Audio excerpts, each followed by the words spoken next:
Hello everyone, this is your host Liber, and in this video we're gonna break down several real-world FPV drone encounters, both by so-called waders and active attack drones, and what actually works when you meet them in motion. And also later in this video, I'll walk you through a practical standard operation procedure for this scenario. Not theory, not slides, but actions that are meant to be executed under stress. What you will see here is not about heroics. It's about preparation, coordination, and survival. Let's start with the first clip from 225th Assault Regiment. There is a group moving in a pickup truck with full-in cargo van. One of them is armed with a shotgun.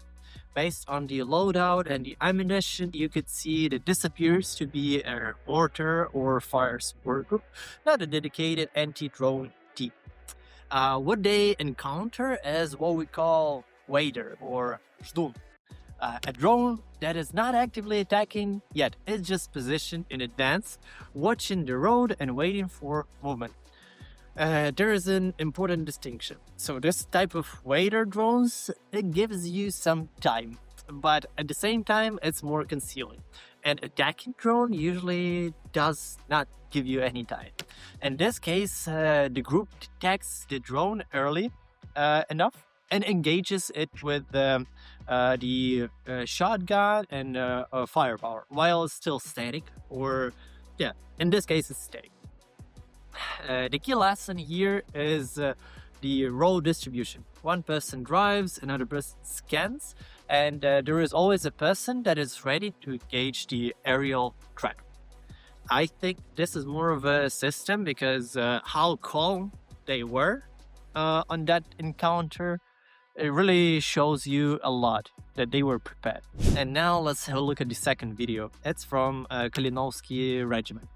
First, the context matters. Their mission here is extraction. They are returning from a position, not pushing forward. And at around the 2-minute mark, you can see they even picked up a dog and they're evacuating the dog with them. This is the kind of detail people don't think about in war and really respect them for that humanity in them. Anyway, they load up in their Humvee. The gear doesn't fit, but anyway, they take off through Ukrainian steppe in Zaporizhia region. At around 7:20, the FPV drone hits right into their windshield and explodes.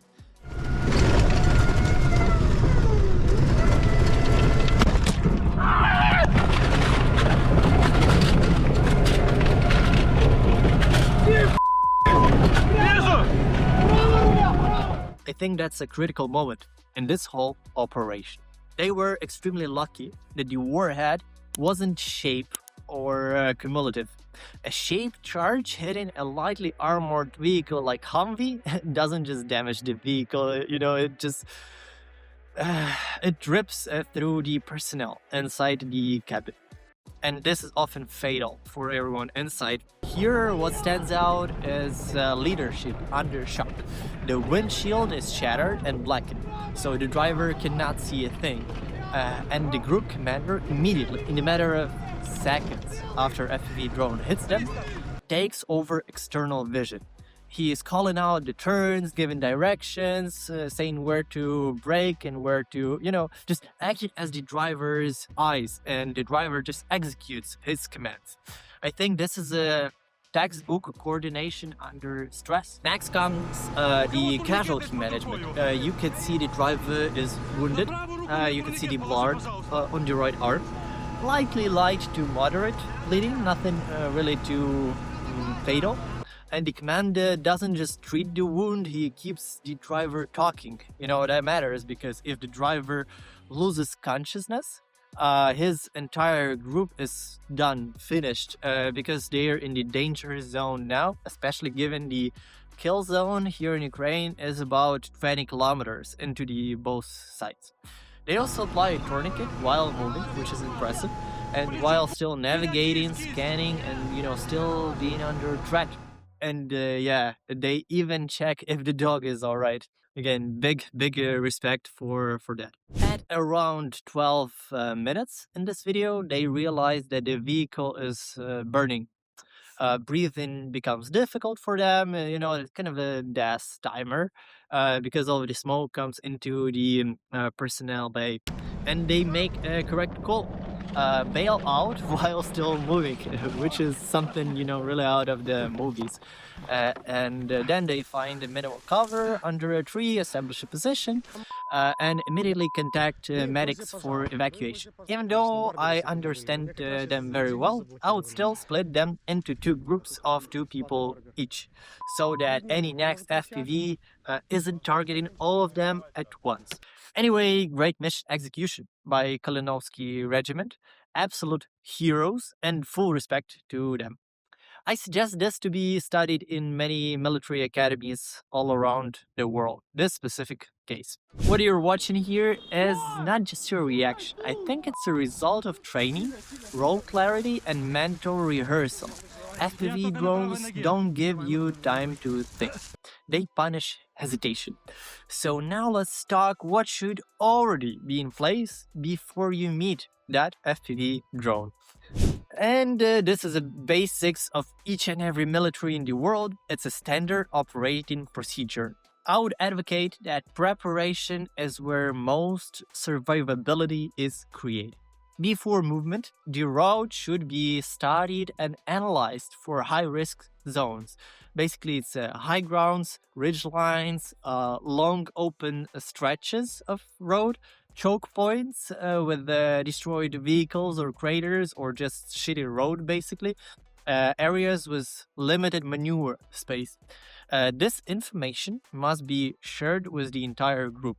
Everyone should know where the danger zones are. Not just the commander or the command post duty officer or something. And that pre-mission briefing is mandatory, so everyone understand the danger and the threats that they're subjected to. Then I think you need two categories of tools. For the detection, any tool like Zyga or Chuika, anything that could detect a drone activity. Then you have neutralization systems, such as 12-gauge shotguns or net launchers. Shotguns loaded with bird shots? Or scatter-type rounds. They are significantly more effective than a single projectile ammunition like my AK. This is not anyhow sniping or anything. You're trying to create that kind of a big cloud of impact. And if possible, personnel should be trained through specialized programs, such as the one in 413th Unmanned Systems Regiment, the force called Dronocide. Electronic warfare systems also must be tested and integrated with detection tools, not used blindly. And then move it. When moving in a high-risk area like this, the group operates in a combat posture, not in a transport posture. So you have always to be ready with some of the key rules that I have identified. Like the vehicle doors unlocked at all the times. One person specifically dedicated to communications with the command post or duty officer for more situational awareness that they might provide. One person dedicated to the drone detection systems such as Chuika or Zyga. One person dedicated to anti-FPV engagement. It ideally must be positioned in the cargo bed in a pickup if that is the case. The driver should be focusing exclusively on driving. The remaining personnel, they just maintain the visual scanning and extraction readiness to jump out. When a threat is detected, it must be announced clearly and immediately to the entire group, and then the commander makes his decision. The decisions are based on these scenarios. So first, let's pick up on a scenario when the drone is staying, basically a waiter, ждун. When there is a contact, the commander decides. So option A is stop, dismount, disperse. and then engage that with firearms or net systems. Such a thing that we have seen in the very first video. Definitely do not approach it, never inspect, and never attempt to disarm a drone. It's dangerous. And Russians always put some of the traps under the detonation systems. Option B, continue moving while actively scanning for any signs of deactivation. Lights, motion, liftoff, anything. And if the activity starts, switch immediately to the first option, option A. Just shoot it down, disperse, etc. And the second scenario is that the drone is already airborne and attack it, and you manage to notice it. So immediate action: stop the vehicle, dismount, disperse, hide, and do not group yourself. In most of the cases, the FPV would prioritize the vehicle, not scatter personnel, because the vehicle would be most likely a guaranteed hit for them. If the cover exists, terrain, trees, anything like that, take cover. Engaging the drone primarily with shotgun and that systems, that's a good idea. And after taking that down, assess whether the vehicle is still mobile, if you can still move in that front. Next, you should be doing post-contact actions, medical check. And diary, I would suggest that each person self-checks and then reports that to the commander. And if communications are available, such as Starlink or radio, report the contact to command using that radio or a satellite system. And once everyone is safe, you must conduct after-action review, identify what worked, what not, and update your group protocols. This is exactly the lesson identified, and you must turn that into lessons learned.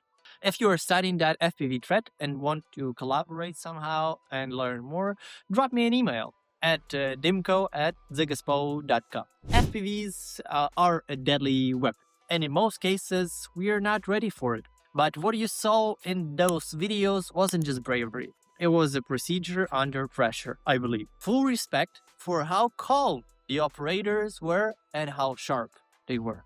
Great job.